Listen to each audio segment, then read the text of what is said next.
Assalamualaikum warahmatullahi wabarakatuh. Izin memperkenalkan diri, Taruna tingkat 4, Merek Yardian, STB 5027, Prodi Teknik Pemasyarakatan B. Izin Bapak, izin saya akan menjelaskan tentang pengertian atau ruang lingkup tujuan politik. Dimulai dari pengertian politik adalah sebuah proses aktivitas dalam suatu sistem pemerintahan yang berkaitan dengan pengambilan keputusan dan distribusi kekuasaan serta pengelolaan kepentingan masyarakat dan negara. Selanjutnya, ruang lingkup politik terdiri atas kekuasaan dan kewenangan, sistem pemerintahan, kebijakan publik, partai politik, dan hubungan negara dengan masyarakat. Selanjutnya, tujuan politik mewujudkan kesejahteraan masyarakat, menjaga stabilitas negara, mengatur kehidupan bersama secara tertib, mencapai keadilan sosial. Yang kedua adalah pengertian, ruang lingkup, dan tujuan hukum. Pengertian hukum adalah sekumpulan aturan atau norma yang mengatur perilaku masyarakat dan bersifat mengikat serta memiliki saksi. Ruang lingkup hukum, hukum pidana, hukum perdata, hukum administrasi negara, hukum tata negara, hukum internasional. Dan tujuan hukumnya mewujudkan keadilan, menjamin kepastian hukum, memberikan manfaat, dan menjaga ketertiban masyarakat. Yang ketiga ada pengertian ruang lingkup dan tujuan politik hukum. Pengertian politik hukum adalah kebijakan dasar negara dalam menentukan arah dan bentuk isi hukum yang berlaku. Ruang lingkup politik hukum, pembentukan hukum atau law making, pembaruan hukum atau legal reform, penegakan hukum, harmonisasi hukum dan nilai masyarakat.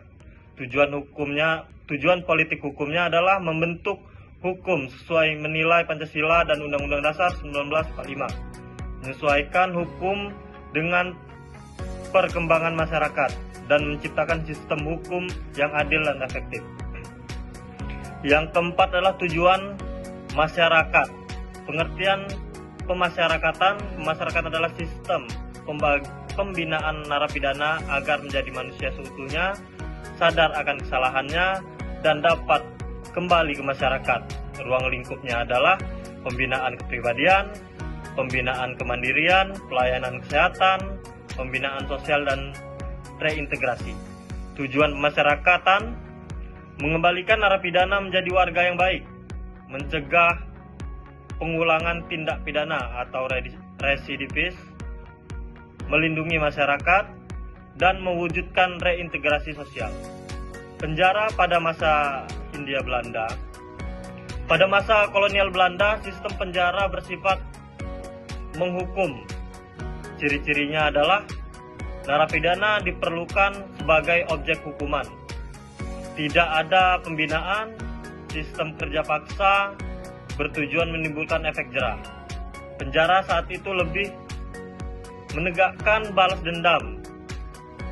Penjara pada masa kementerian 1945 sampai 1964, setelah kemerdekaan sistem penjara mulai mengalami perubahan.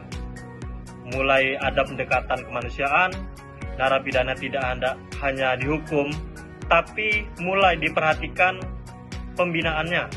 Namun, sistem ini masih transisi dari kolonial ke nasional. Konvensi Lembang 1964 dan Politik Hukum Masyarakatan 1964 sampai 1995. Konvensi ini adalah memiliki titik penting perubahan sistem penjara Indonesia. Konvensi Lembang 1964 hasil utama menghasilkan istilah penjara menjadi pemasyarakatan. Narapidana dianggap sebagai subjek pembinaan. Muncul konsep dan reintegrasi sosial. Sekarang, politik hukum pemasyarakatan dapat didasarkan pada nilai kemanusiaan, diperlukan dengan lainnya, dengan Undang-Undang Nomor 12 Tahun 1995 tentang kemasyarakatan, dan memiliki tujuan mengubah perilaku narapidana, membina bukan menghukum semata, menyiapkan kembali ke masyarakat. Yang selanjutnya, politik hukum ketahanan pangan di masyarakatan. Politik hukum ketahanan pangan di masyarakatan adalah kebijakan untuk menjadi lembaga masyarakatan mandiri dalam menyediakan dengan sekaligus sebagai sarana pembinaan. Tujuannya memenuhi pangan warga binaan, mengurangi ketergantungan dari luar, memberikan keterampilan serta mendukung program ketahanan pangan nasional. Contoh nyatanya, salah satu contoh program ketahanan pangan di lembaga masyarakatan adalah lembaga masyarakatan kelas 2A Cianjur. Bentuk program budidaya sayur, peternakan, dan pertanian hidroponik. Jadi kesimpulannya, tersebut menegaskan bahwa sistem masyarakatan di Indonesia telah mengalami transformasi mendasar, terutama sejak Konferensi Lembang 1964 yang menjadi titik balik mengubah dan memperdekat pengupungan menjadi pembinaan.